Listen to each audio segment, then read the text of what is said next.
Welcome to Wildspire. You get to be a fly on the wall for my intimate conversations with entrepreneurs who are changing the world. I'm your host, Stephanie Benedetto, coach, storyteller, and unmarketer at The Awakened Business, helping coaches and change-making entrepreneurs unleash their inspired message and share it with playful unmarketing. I'll ask curious questions and explore uncharted waters with my guest today. Anything can happen when we step into the unknown of infinite creativity, and that's where we're going to play.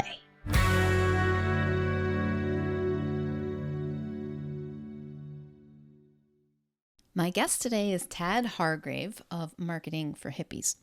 We talk at length in this conversation about niching and what he calls hub marketing, which is leveraging other people's audiences in order to connect with the clients that you're here to serve. Now, Tad is a guy who makes marketing look easy.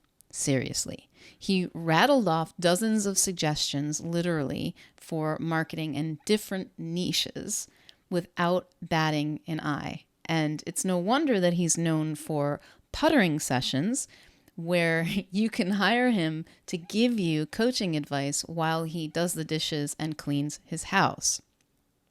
Tad even got me talking about my own experience as a hub in past businesses. This was a really fun conversation and really gets rolling toward the end. So let me tell you a little bit more about Tad.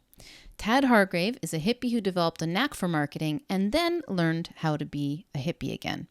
Despite years in the nonprofit and activist world, he finally had to admit he was a marketing nerd, and in the end, he became a marketing coach for hippies.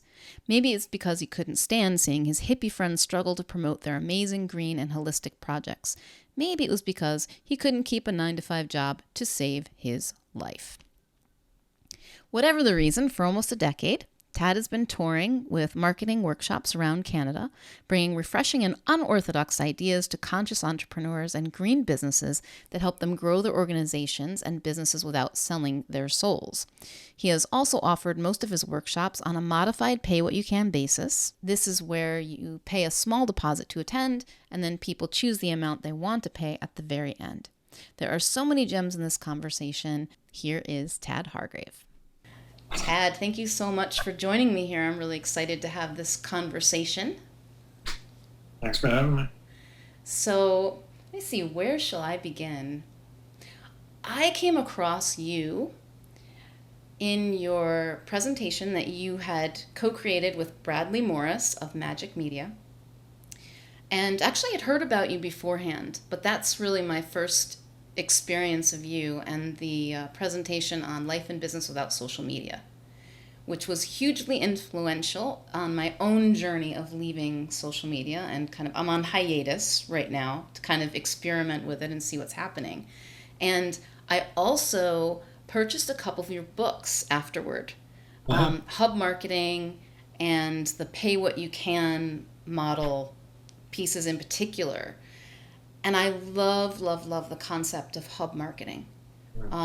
So I'd love for you to tell me a little bit, if you would, about what that is. Like, just describe that for me and for the people who haven't heard of it before. Sure. Yeah. So hub marketing, I mean, that term I got from a fellow in Seattle named Dominic Canterbury. And the image it conjures, of course, is a wheel with the hub in the center. So the hub is where all the spokes connect. It's a node in a network, if you will. And it's so important in marketing because really there are 3 levels of marketing. There's a cold level, a warm level, and a hot level. And the cold level is where you're just approaching strangers. And it doesn't work that well. This is the cold calling, cold approach, cold, knocking on doors. You put in 10 units of effort, you get 1 unit of reward. So it's not a sustainable anything. Then there's the warm level, and this is the hub marketing level. So this is where instead of directly trying to approach somebody, you maybe find somebody they're already connected to and go in that way, or you find an event that they're all at and you go to that event, or you find the publication they read and you start to write for that publication. So just the understanding that your ideal clients are already to be found somewhere. instead of saying, hey, shine the light over here, you look at where the light's already shining and you just walk over and stand in it. You know that there's certain people who are very well connected, very well respected by the people you want to reach. And if you build a relationship with that person, that one relationship could turn into 10, 20, 100 clients over time. And yeah, so that's an important thing. And then there's the hot level. And the hot level is where you've become a hub. The hot level is now you're the hub in the wheel. And this is the word of mouth marketing level where you have a very strong reputation and people just send you business. And you don't have to actually work hard. You put in 1 unit of effort, get 10 units of reward. So that's what I've come to see over the last while. And it's not uncommon. I mean, it's something we do see a lot of. It gets talked of in different ways: joint ventures, strategic partnerships, alliances, cross-pollinating. There's a lot of ways to look at this. But basically, it's this idea of instead of trying to do everything solo, you work more in partnership. Cool.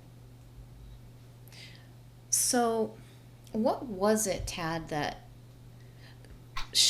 caused that shift for you to start looking at hub marketing as opposed to conventional marketing, which tends to be, blast things out there and try to be more visible and create more content and all of those things that are typically thought of as marketing?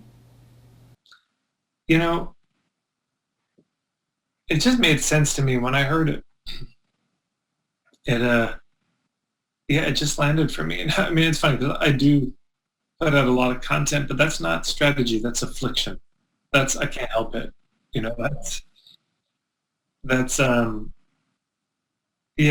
I've written a lot of ebooks, but I never did it thinking, boy, this will really get me clients or even particularly make me a lot of money. I just knew that I had something to say and I needed to say it.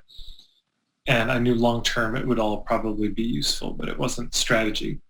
But I remember when Dominic laid out this idea of hub marketing, I just thought nothing's ever made more sense. And still to this day, I don't know why this isn't a core part of so many marketing trainings out there. It's a really big deal in terms of just leveraging one's time instead of because people, I've just seen it and I felt it. The approaching strangers, you just feel like you're failing all the time because you are failing all the time because you're trying to hit home runs all the time. And that's not how baseball works. Most times you don't hit a home run. You get to first base, if you're lucky, second base maybe. But the baseball greats, they didn't hit home runs all the time. 20% of the time they hit a home run, and they were the best. So it was, a lifetime of mastery gets you 20%. And so for the rest of us, it's going to be much lower than that. So people go to networking events and, God, I didn't get any clients tonight. I just think, are you insane? This takes time. And of course, the thing that's going to speed that up so much is an endorsement. Can make a big difference. We all have friends, and if they recommend a movie or a book or a podcast, or we just go, great, I'll check it out, because everything they send you is gold. And we have friends where the reverse is true. So it just made so much sense to me.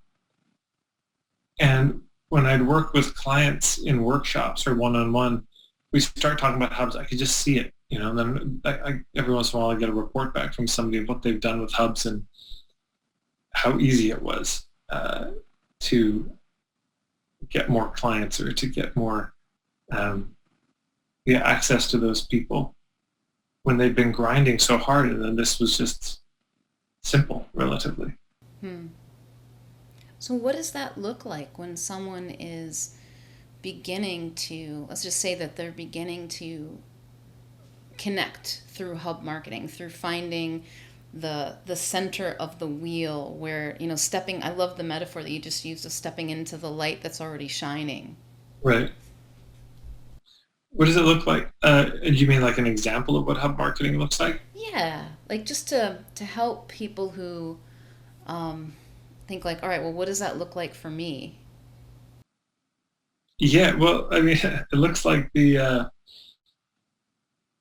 the girl guide selling cookies getting tired of knocking door to door, so she sets up her cookie stand right in front of a place selling weed and sells out in half an hour. That's what it looks like in the real world. Where do people who want to eat cookies hang out? Got it. I'll be there. Or it looks like you do you help people. Oh, so many examples now coming on at once, but you want to bring a workshop to a new city. And so, when I went to Ottawa for the first time, I had never been there before. I hadn't done any workshops, and yet filled 2 workshops full of 60 people each with like 3 hours of my time. Why? Because there's a woman there, Heather Garrett, who runs the store Planet Botanics, and she is very connected. And I said, I'll give you $25 per person who comes from you if you want to host this. Great. And she did. And so there you go. Really easy. I mean, I just show up to 2 sold out rooms in a city I've never been to. So it can look like that. It looks like, an acupuncturist here in Victoria, where I'm in speaking at a New Age church about yin-yang, masculine, feminine dynamics. And all of those people loving it so much, they just want to be his client. Want to see him for acupuncture, even though he wasn't talking about acupuncture, but the worldviews align so much.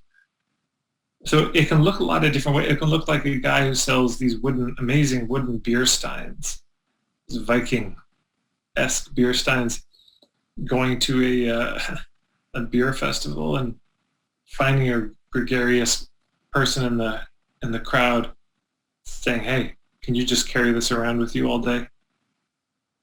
And everyone's seeing it saying, oh my God, that's amazing. Where'd you find that? Over here. So that gregarious, increasingly drunk person becomes the hub.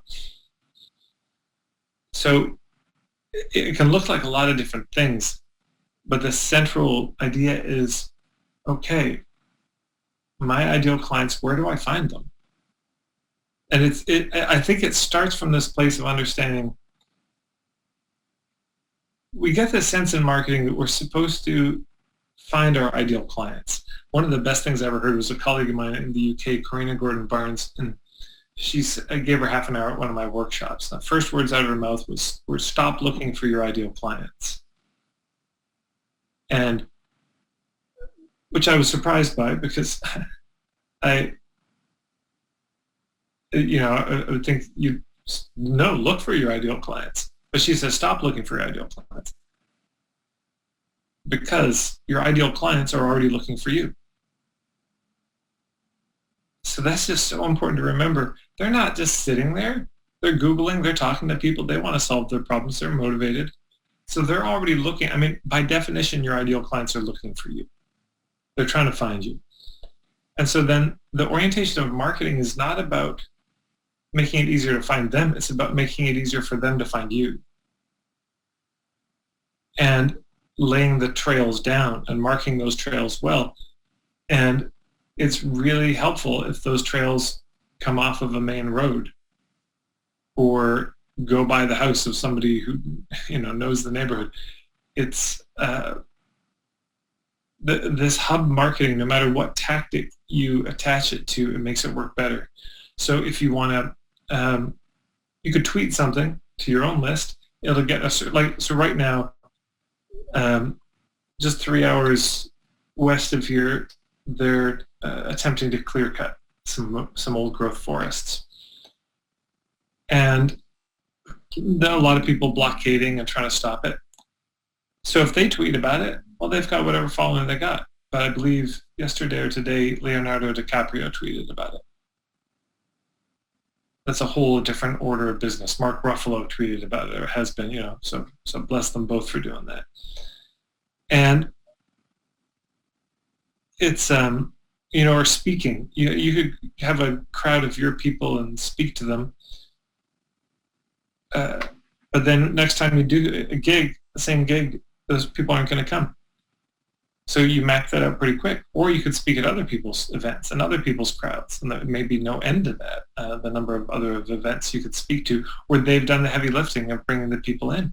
You could write an article, put it on your website, and it sits there lonely for the rest of eternity, ignored, and or you could post it on a website where your ideal people are. So on and on and on. Any tactic you think of, networking, you could go to a party and spend the whole night trying to meet everybody, or you could walk up to the host and say, thank you so much for hosting this party. I'm wondering if you can help me out. I'm trying to find anyone who's connected to these sorts of people. So you go to the hub of the party, ask them who the hubs are for your people. You find out pretty quick if there are any hubs or not. And if there are, then you go talk to those people, and you saved a lot of time. And it's a much better use of your time. So any tactic, you attach hubs to it, it will make that tactic work a lot better.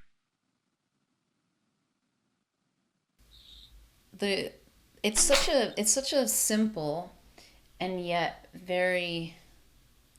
What do you see as the way that you just start talking about it, Tad? It's very creative, and you just spun. I don't know. Did you give me just a dozen examples in a couple of minutes? Basically, it was really pretty cool. It's very cool. What do you see as the biggest obstacle people have when they say, "All right, great idea"? What's the biggest challenges that they run into when they choose to do this? Well, okay, so we have to step back a bit, because if the heart of marketing is really about making it easy for them to find you, the presupposition is that we know who them in that sentence is. And that's almost never the case. I do these puttering sessions, one-on-one coaching sessions. I do them while I tidy. So I'm tidying, they're talking. And anyways, my home has never been tidier. Oh, so you are literally puttering while literally. I love that. I'll give you a discount for coaching, but I get to do the dishes while we talk. And I would say, without exaggeration, at least 95% of those calls are about niching. They're about trying to figure out who you're trying to reach. Because, yes, abstractly, the idea of hub marketing is compelling. But then the next question is, well, hubs for whom? Who are you trying to find?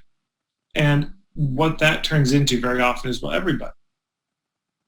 Or they say everybody in a way that they think means somebody, but it actually means everybody. Like, oh, well, I work with people who are stressed. I work with people going through transitions. I work with people who are really ready to do the work and take responsibility for their life. I work with, and it's everybody. Or back to all humans who've ever lived. I work with men and women. Okay, well, it's just everybody. So that's the trouble. People are trying to please everybody, reach everybody. And I mean, if you're interested, I can give you the hubs for everybody. It's easy, everywhere. There you go. That's the hub. That's brilliant, Tad. So yeah, that's the trouble. You can't come up with hubs for everyone. That's where people get stymied. That's where the gears seize, and it doesn't translate. But if you give me a really specific target market, the hubs just unveil themselves. Cool. Are you game for doing a couple demos with a few of my client playmates? Okay. Yeah. So first is Clare, who is a transformational life coach who calls herself the Queen of Calm. She helps her clients move from overthinking and overwhelm to feeling calm and thinking clearly. So most of her clients are, and here's where I'm going to get even more specific than she said to me, because I know a little bit about her business. So they're midlife women who are stressed out and anxious. I think that they're female entrepreneurs, from what she said. So let's start there. Like, what comes to mind, and what questions would you have for her to maybe help make this even more productive? Well, could you read that first part again? Yeah, so she's a transformational life coach, calls herself the Queen of Calm. So she helps clients to move from overthinking and overwhelm to feeling calm and thinking clearly. Okay. So there's a niche thing here that is where there could be a bit more clarity. One is, I think there's a difference between overthinking and overwhelm. Overwhelm is the experience that people have. Overthinking is probably her diagnosis of what's going on. Unless they're aware they overthink. If they're aware they overthink, then that's a symptom. But that's the big question to ask: is this a symptom or is it my diagnosis? So there's that, and then what was the result? Helping them to. Right, okay, so basically from overwhelmed to calm sounds like the journey. So the challenge is, with that alone, we're basically back to everybody. Because I don't know if I know many people who are not overwhelmed these days, or let's say in the last 10,000 years. I mean, in the dominant societies anyway. You go back to some hunter-gatherers, you might actually not be able to find anyone who's overwhelmed. But these days, that seems to be going around. So that's the trouble. Now, as soon as you say entrepreneurs, okay, they're midlife, they're entrepreneurs. Now that gives a bit more grist for the mill. And then that's, easy enough. Now, it depends, because this can get, we can start making a lot of assumptions when we say, so female entrepreneurs, it really depends what kind of entrepreneur. And that's a broad gamut. That goes everywhere from having 100 employees, to 1,000 employees, to 1 employee, to no employees, to being a butcher, a baker, a candlestick maker, a massage therapist, a light. I happen to know that she has a Facebook group for female entrepreneurs, and there's an in-person networking group that was attached to it, which of course during COVID was not happening in person, was moved online.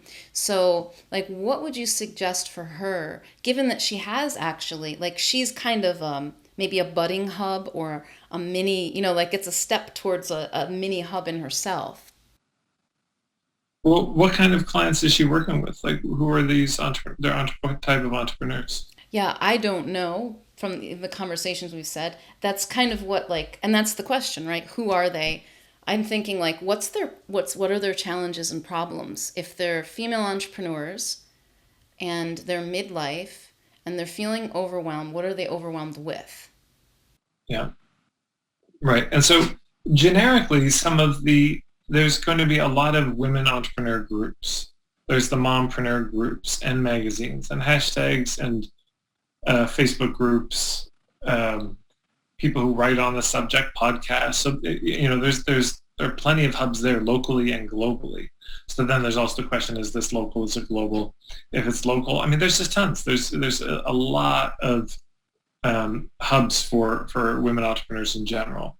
Now, if it's life coaches or if it's healers or if it's more retail or they make products, these are all slightly different things. Women farmers, well, those are women entrepreneurs, but that's different than women potters or crafters or women in the food production business or women life coaches or healers or mechanics or whatever.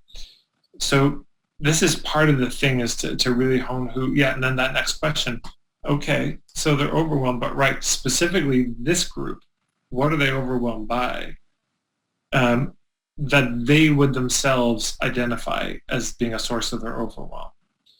So maybe, knowing entrepreneurs, maybe this is the money, the accounting. Right, so possibly a hub would be accountants or financial advisors who work with entrepreneurs. She could go to them and say, hey, look, would you promote me or let's do a partnership, or hey, just know that I'm here. I could help your clients with these types of things.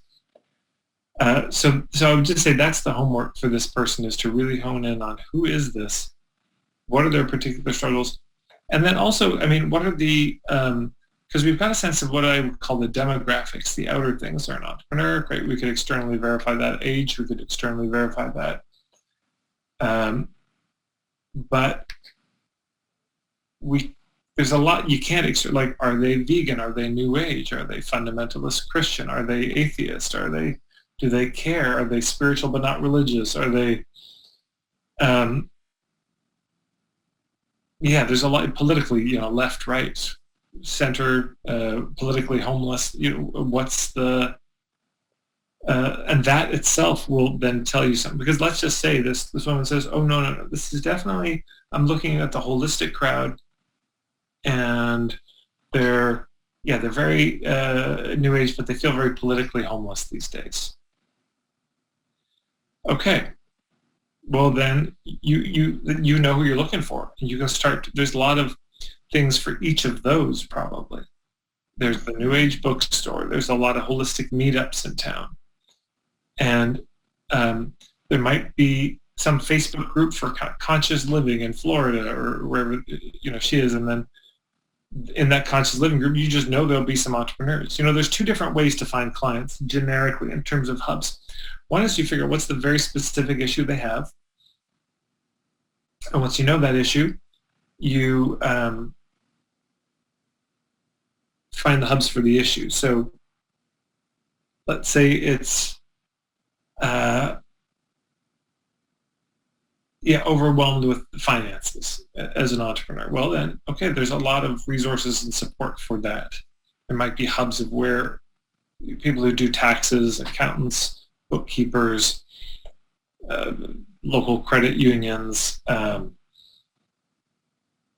etc. There's probably a few others we could add. But you might also, instead of doing what's the issue, you might think, okay, what's the type of person? And if you think about it, and it's okay, what's the holistic type? Well, hey, there's this body, mind, soul expo. You should speak. And you just know that, and you're kind of gambling on the fact that you speak and there's maybe 50 people in the audience. Some of them are going to be entrepreneurs. Some of the people at that expo will be entrepreneur and want to come to your session. But the lead in is not the issue. The lead is the kind of person. And both work. You can find hubs in both ways. So if you start with the issue, you say, okay, do you have this issue? And then next you filter for, are you this kind of person? They say, oh yeah, I'd like to work with you, not so fast. I can't see if you're the right kind of person. Or you can start with this kind of person. And they say, oh, I'd like to work with not so fast. I got to see if you have the issue I help you with. So they're both important, and you can start in either place. Cool. That's very helpful. And what I find when I'm working with clients is that I don't really talk specifically a lot about niching because I find that people have so many hangups about it. But it sort of arises if you ask some questions. Like it's always already happening by the people who are drawn to you, the communities you're drawn to. It's like the intersection of these things. Yeah. And just with a little bit of reflection, it starts to become clearer and clearer. And then knowing that, you can then apply what you're saying. Like, okay, what's the challenge? What's the issue that they have that you can help them with? And who are these people? And then you can go and look for the hubs and filter that way. That makes a lot of sense. Yeah. Very practical. So, are you up for another a guinea pig? Okay, so I've got Martin, who is a young coach. I'll tell you what he's written. I'll kind of sum it up. So he's presenting a niche portion here as well, but I'm going to speak on his behalf, and he can correct me later if he wants to. His heart is with kids. So he is a coach, and he really wants to do performance coaching for kids, and kids in particular who they're into sports. So his background is in sports. He was a basketball coach. And let's see what he says here. He loves to bring fun and play into lives and use the world of sports to help bring difficult conversations into a place where kids are already comfortable. So actually doing sports with these kids, he'll be coaching them at the same time. So it's not just about performance in their sport, but also maybe about behavioral issues that they're having, or they're having challenges in school, but in the medium of sports is where he can do it. And I believe he's working with like under 18 kids for the most part. Yeah. Okay. So then first of all, I'd be curious. This is just a little niche in coaching tip is, it's good to get what are the top 3 issues, so what are the top 3 behavioral issues? What are we talking about? Because the challenge is, let's say he were to say that, I help kids with behavioral issues. What if I were to jot down the top 3 in my mind, and you were to jot down the top 3 and somebody else, we might not have the same list. And he might look at it and say, oh no, I didn't mean that, I meant this. So it's good to say behavioral issues such as so that would even help clarify. But okay, so I mean, I could make my own guesses of what that means. The very first thing to know in this situation in terms of the hubs, in some ways there's two sets of hubs because he has two clients. One client is the kid and one is, of course, the parents.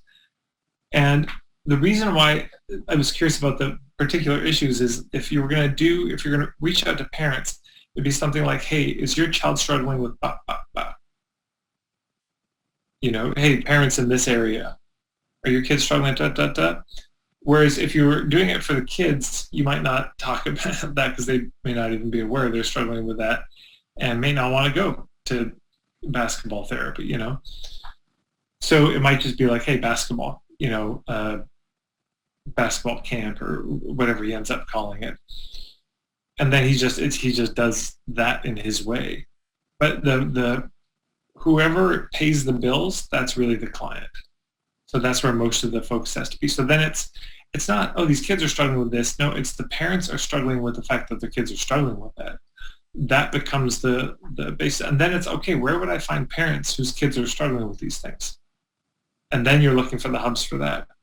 So this might be therapists. This might be families therapists, couples counselors. This could be mental health resources in town.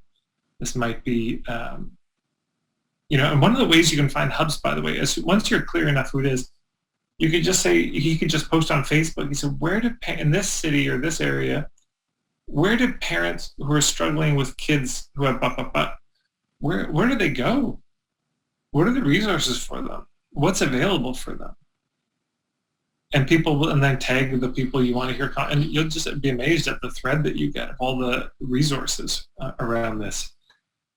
And then there's some hubs. And then the key here also is whenever you reach out to a hub, always at some point in that conversation, ask them, and who else should I talk to? Where else would I find people? Because they'll know, they'll have some ideas. And that's how it keeps growing in an organic way.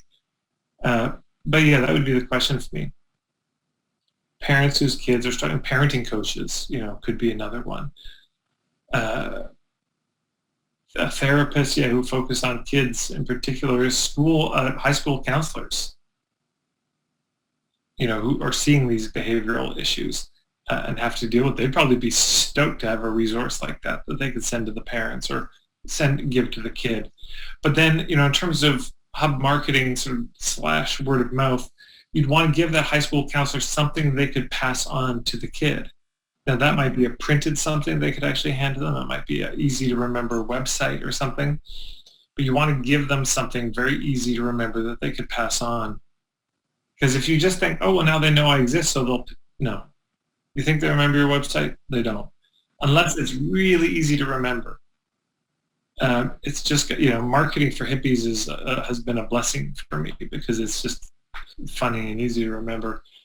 But if you have a weird spelling something, dashes and hyphens and numbers in it, it's going to be very difficult. So we want to make it very easy for people to spread the word on what we do. So there's probably more hubs, but that's what comes to mind right away. Yeah, that's cool. And what I thought of, and I heard when you said it, and I was like, oh, because I have talked with Martin a little bit about his business, and that I steered in the direction of the kids, because he put in here, like, I work with children, parents, and teams. Like, okay, those are really different going to the everyone, right? But I know, because I talked to him, his heart's with the kids. So I was like, okay, we're going to talk about the kids. But I heard you say, like, it's a basketball camp. Well, what would a kid, it's interesting to think about, what would the kid be interested? I want to get really good at basketball. I want to be, I'm imagining, you'd have to ask the kids, but probably I want to have a lot of fun and I want to get good. So that's the benefit for the kid. You're going to show them how to have fun, how to have more fun, and how to get really good at basketball. How he does it with his mindset stuff and helping them talk about all the challenges that they have. Totally. Yeah. Kids might, especially, and then it also depends, does he want the kids who are really serious about basketball or they want the one that's just a hobby? Because if that's it's like, I want kids in this age range who actually dream of being in the NBA. Then it could be, you could literally call it that, like the NBA training camp for kids,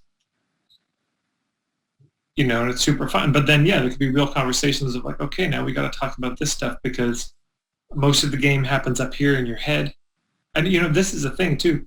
I guarantee, and he probably already has some of these, but just hit YouTube and, I don't know, search basketball players saying wise things or something.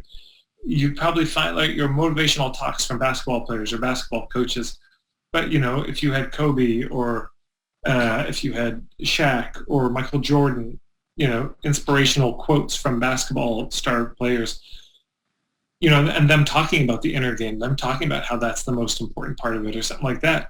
He could be showing those clips. So it's not just him, but it's like, look, that's using hubs too, by the way, of course, sort of internally, but let me read you something that this person said. Oh, wow, that's true. Well, if I want to be on the NBA and that's what they say, then I better take this exercise seriously and go do that journaling right now. Yeah.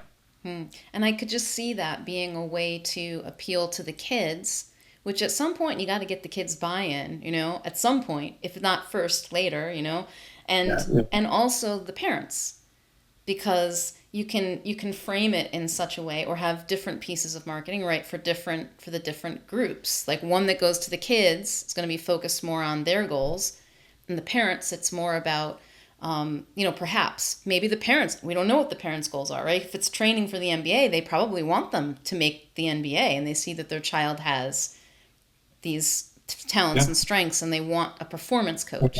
And that's a really important thing to get clear on. Which do you want? Do you want to be training kids for the NBA, or do you want kids with struggles? And which is both. I don't know actually what his answer would be to that, but it's a different thing. And let's say you're saying, I really just like the therapeutic aspect of it, and suddenly these parents are like, I don't think these drills are really going to get my kid NBA ready. Oh, but that's not really the most important thing. You're in trouble.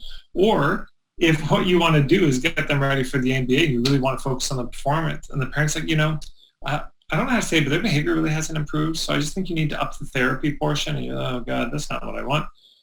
Or maybe it's a mix of both. It's but that's very important to get clear on in terms of what I call the filtering, so that the parents, because let's say you really do want to focus on the therapeutic aspect of it, you probably want to filter out the parents who are obsessed about their kids getting into the NBA, or vice versa.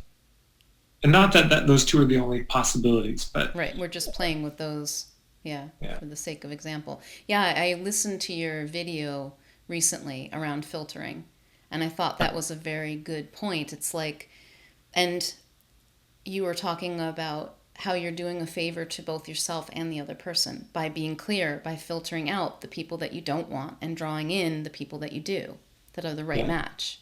Yeah, this is also dating advice. Yes. Yes. Oh, the pro daters. We could learn so much as marketers from looking at these savvy women in particular who've gotten really good at, like, in 30 seconds, they can tell you, like, nope, you're out of here. Totally. Oh yeah. There's I mean, literally everything we've said so far also does go for dating. So just to everyone, you're welcome. It's a 2-level interview. No problem. Oh my gosh. I used to be a wedding DJ years ago, and I used to do these wedding fairs. And I used to watch these couples walk in, and I'd be like, nope, nope, nope, yes, you. Because I knew who our couples were. We had 2 groups actually, but the one that was easiest to spot, they were couples. I lived in New York, and they were out of New York City. They usually worked in Wall Street on Manhattan. Now, this was not something that, like, I planned out. It's something that I noticed after noticing which couples were drawn to us and who we were the best match for. So anyway, they were like these hipster couples, usually in their like late 20s, early 30s, very Right? successful, working in Manhattan. A lot of them were like Goldman Sachs. They're in finance in some way. They loved music. They had eclectic taste. They didn't want a DJ that was going to embarrass them. And you can spot those people across the room. Oh, And it was like, okay, there are people, and they were a small number compared yeah. to all the people at the bridal show, but I knew who they were. And by knowing who they were and what they thought and what their concerns were, and now looking back, I could have gotten even better at it. I put those things onto my website. And this was way back when I was a baby entrepreneur. And I put things like, I knew they were worried about my DJ's going to be cheesy. And Right. they're going to play something like the chicken dance and they're going to embarrass me and nobody's going to dance, which are concerns that all couples have, but they also like certain music. So if you drop the name of an artist or something that's the right artist, Uh-huh. they Totally. resonate, right? Or the people who aren't right leave. And this was a great way to they would email me and it would be like, "Oh, I found your website and it's like you're in my head. I need to talk to you. You're exactly what I was looking What kind of things would be on the website that made them say the types of bands you would reference? for." Not too much usually on the website. That's why I think we could have done it better at the time. Yeah. But I would just say like, I don't want my wedding to if you don't want your wedding to be cookie cutter, I would say that. You want it to be different. There are songs that you really love and you want to make sure you hear those artists, but you really don't want to be cheesy. The idea of, plastic lace, and this was, we're talking about like 15, 20 years ago, there wasn't a non-cheesy DJ thing at the time. It was mostly like all of the DJs were Hawaiian leis and inflatable guitars, and that was just the way it went. We didn't have fancy computers and MP3s yet, right? So, and vinyl wasn't coming back. Like now, vinyl is cool, Right. right? Like real spinning. So it was a whole different world, and we were one of the first in the area outside of New York City that started talking about we're not cheesy. Uh, And people resonated with it because there was a market for it. My ex-husband, who was doing it with me, was a guitar player. So he was cool, right? Like he was kind of a rock star. So all of yeah. these things we had to discover over time, but I was paying attention and learning about marketing, right? So it let us dominate to the point where we became a hub in our Right. Yeah. local area. We gave referrals to other DJs. We gave Wow. referrals to photographers and videographers that we like to work with. It just, and officiants and the whole shebang, because we were one of the first people that they would find. And I mean, it was a wonderful position to be in. No doubt. Now, I'm curious if you were to go back and change anything about your booth at those shows, what would you change about the booth that you think would have helped? Oh, we hated the Or, booths. We hated the bridal shows. We stopped doing them after a while because we didn't have to. yeah. I think, geez, what would I change? It wasn't different enough. It didn't really say, I think I would say something that probably would have pissed off all the other DJs. Like, we're against this, this, and this, basically. And the DJs right next door would have all of their party props and their things, and we would say, nope, not us, big X on that. And it's all, this is the non-cheesy DJ zone. Like, this is where you come. Because people respond, like, they would laugh when they heard us say, that we're the non-cheesy DJ alternative, and they would laugh. Yeah. They got it. They knew what it was about, and the right people stepped forward. So that's what I think I would do. Be kind of obnoxious. But and I could even see having which you could update. Like here are the bands we're digging these days, and just have a list of those bands that they could see from a distance. Yeah.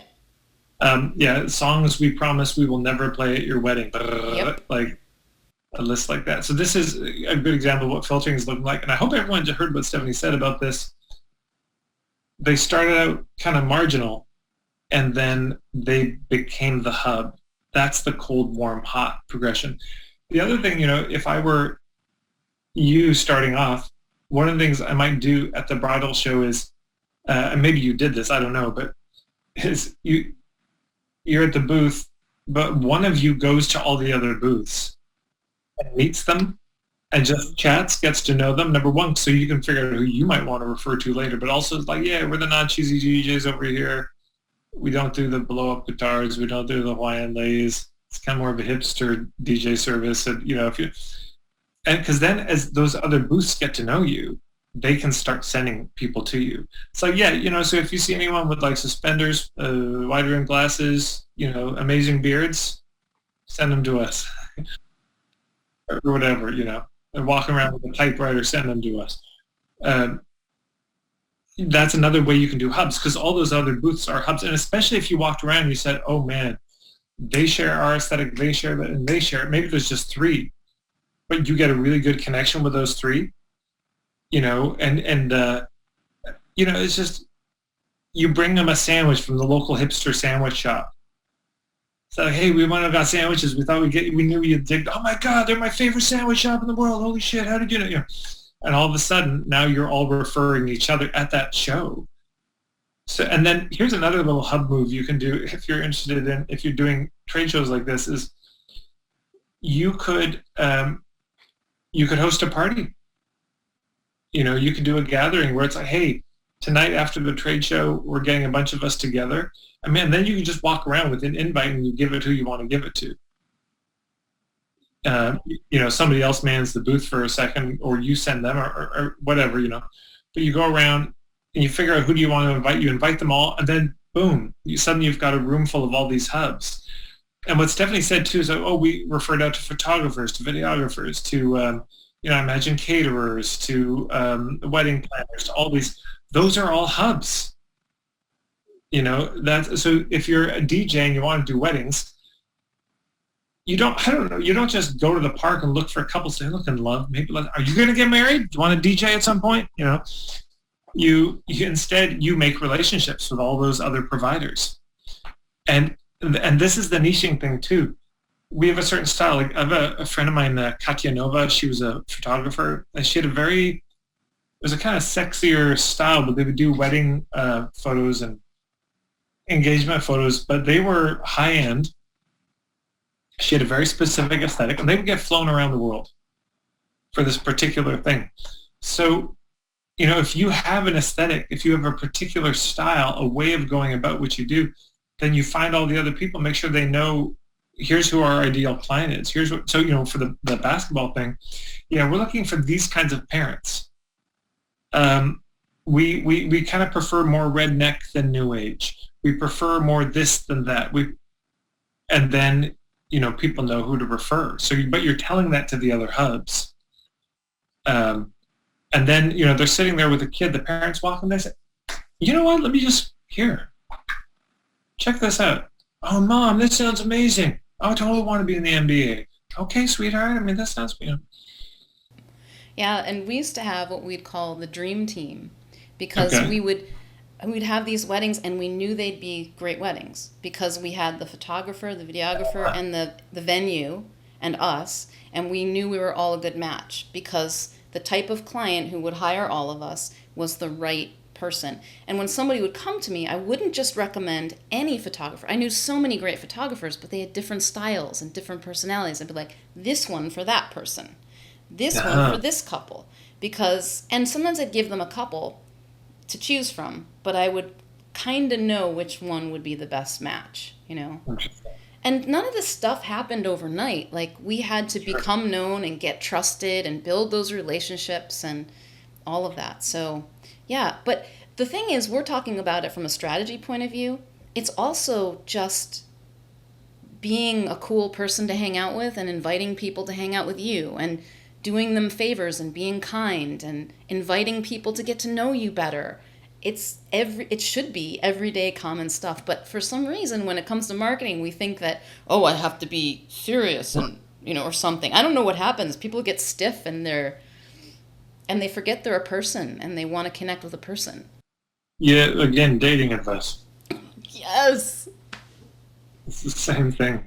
People, I say it in my workshops a lot that people often vacillate between either being a kind of a collapse or a posturing. Collapse, people make themselves very small, don't take up much space, or posturing, people like pretend they're so cool when they don't feel cool. It comes across as lack of confidence or overconfident. And instead of trying to make a compromise, we go up here to composure, and that's where it's just being comfortable in your own skin.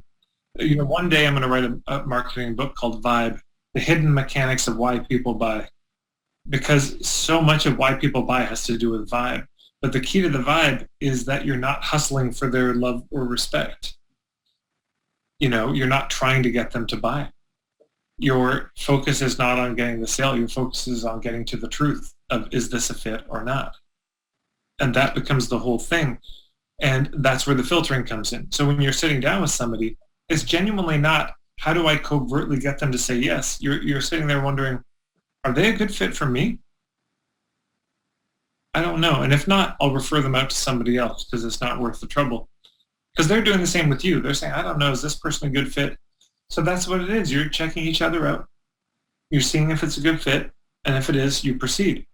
That will not happen if you have the hidden agenda to get the sale. And it won't happen if you have the hidden agenda to get them to love you or respect you.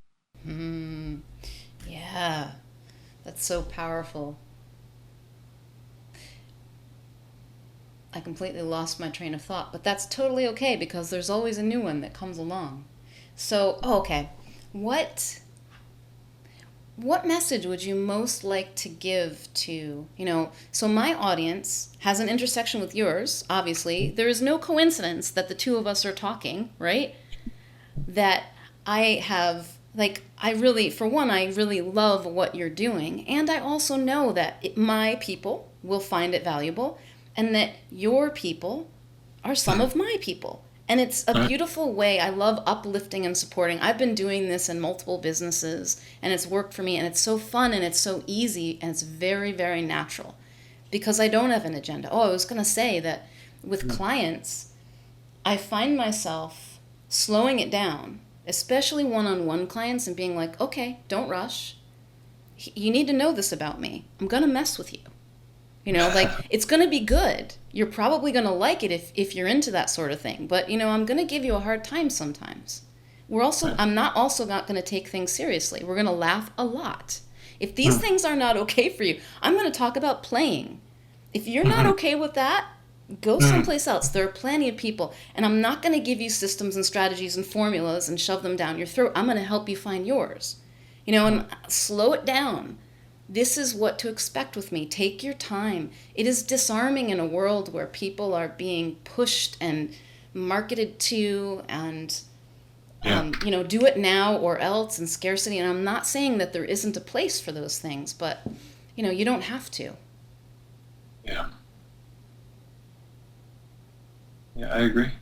But the question that I had for you was, which I sidetracked myself because I remembered the thought that escaped. Is if you could tell my audience in particular, but it probably fits more generally as well. So I have a lot of coaches and healers and changemakers, many, many coaches, therapists, movement therapists, that type of professional. If you were going to give them a message that you really want them to get, what would it be? Something you think would have the biggest impact for them? Oh, man. Just whatever comes up in this moment.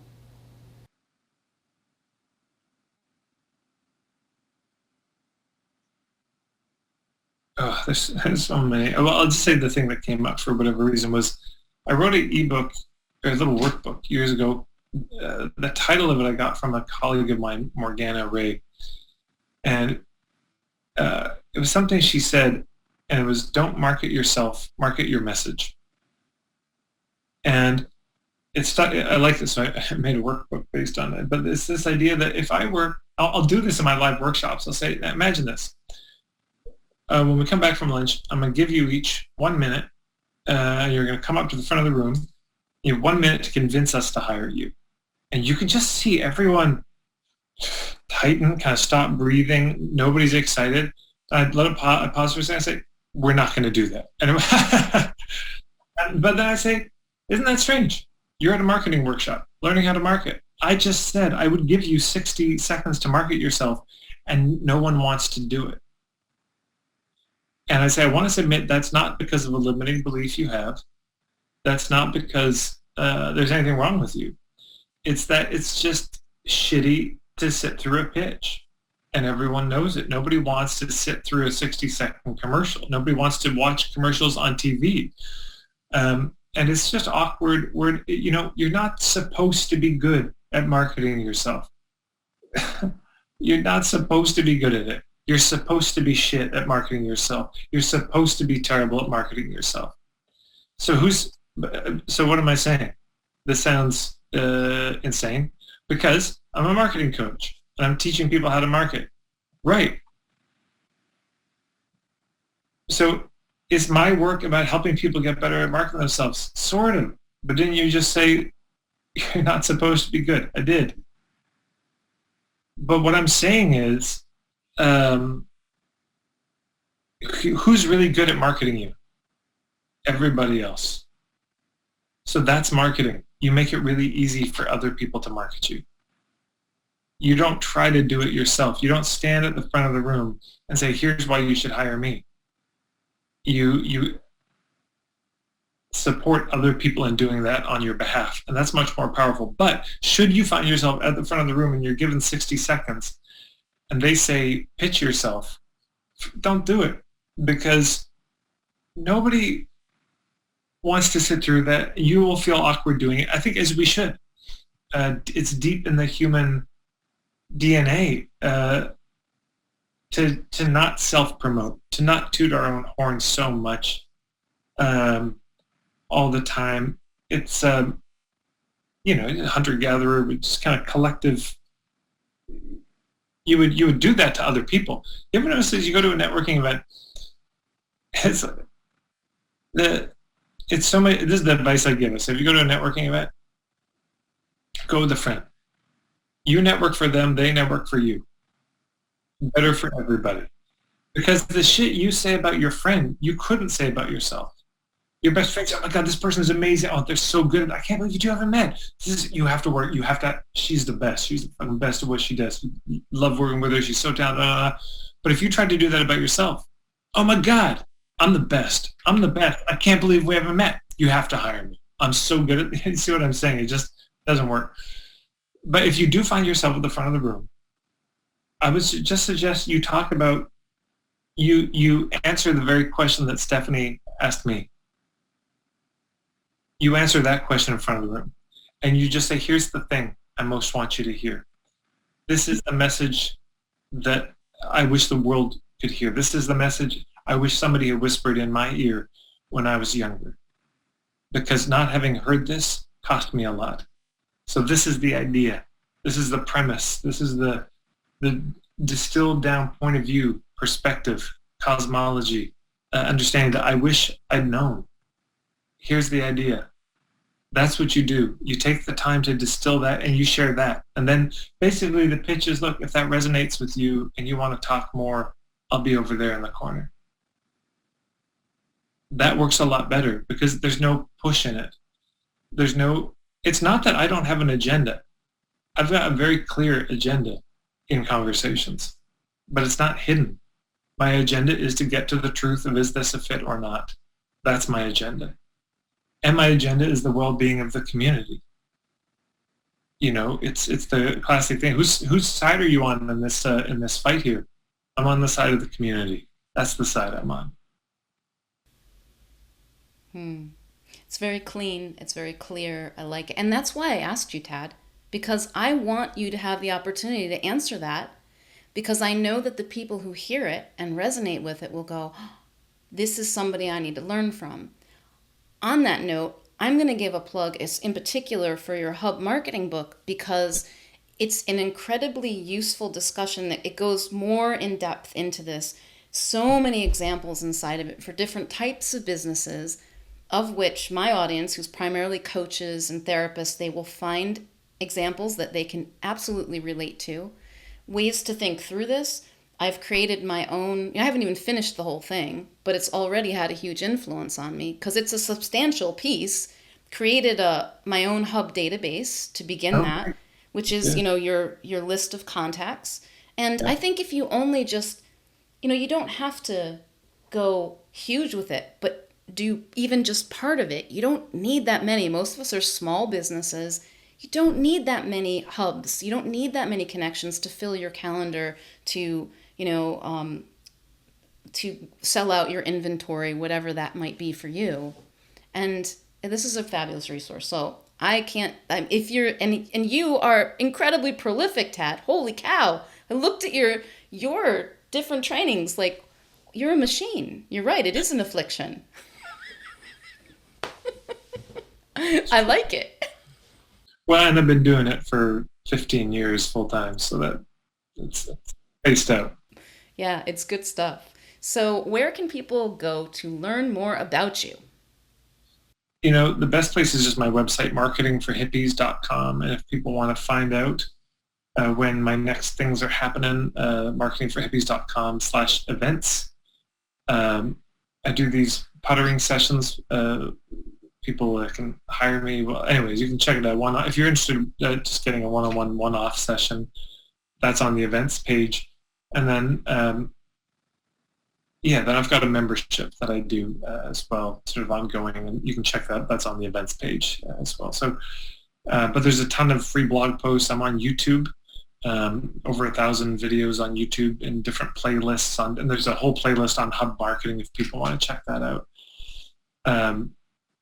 And all the videos, I've also put them on SoundCloud, so if people prefer just to listen to audio, that's there as well. And yeah.